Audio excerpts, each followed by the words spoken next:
এবার সরাসরি আমরা দেখে নিচ্ছি যে নবান্ন থেকে শুভেন্দু অধিকারী যে প্রকল্পগুলো ঘোষণা করেছেন বা করছেন, যেহেতু যেসব প্রকল্প তৃণমূল ঘোষণা করেছিল বা আর্থিক দিক থেকে টাকা দেওয়া হচ্ছিল বা বন্ধ, সেগুলো কোনো রকমের বন্ধ হবে না, একেবারে রীতিমতো চালু থাকবে।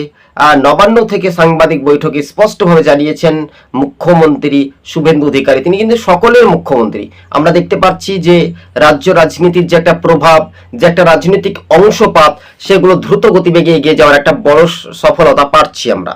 বঙ্গের রাজনীতি চিত্রটি একটু আলাদা। সরাসরি চলে যাব নবান্ন থেকে সাংবাদিক বৈঠকে শুভেন্দু অধিকারী কি বলছেন, মানে কি প্রতিক্রিয়াগুলো দিয়েছিলেন, সরাসরি দেখুন। আমার সাথে মন্ত্রিসভায়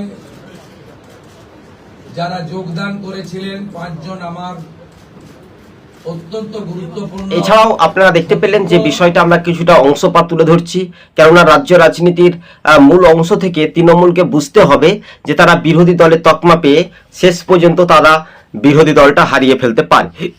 বিধায়ক, তৃণমূলের এমএলএ সব কিন্তু পা বাড়িয়ে থাকবে, বিজেপির দিকে আসতে পারে। তবে শুভেন্দু অধিকারী বলেছেন তৃণমূল দলটাকে একেবারে ধুলিসাতের মতো শেষ বা খতম করে দেবেন। কার্যত রাজনৈতিক মহলে এটাই। যেমন সিপিএম, কংগ্রেস, বিজেপিকে খরিদ করেছিলেন এমএলএ, বিধায়ক, টাকা পয়সা দিয়ে কেনাবেচা করেছিলেন তৃণমূল, সেই নেত্রী এখন কোথায় ভোটে হারিয়ে দিশাহারা হয়েছেন। তিনি অনেক বিরোধী পার্টি অফিস জ্বালিয়েছিলেন এই তৃণমূল নেত্রীর অনুগামী সমর্থকরা, তৃণমূলের দুর্বৃত্তরা। আজ বিজেপি ক্ষমতায় এসেছে, পুনরায় উদ্ধার করছে যারা বিরোধী, যারা সিপিএম, বিজেপি, কংগ্রেস বা অন্যান্য রাজনৈতিক দল, তারা কিন্তু পার্টি অফিস নিজেদের মানে উদ্ধার করতে পারছেন প্রশাসনের সহযোগিতায়।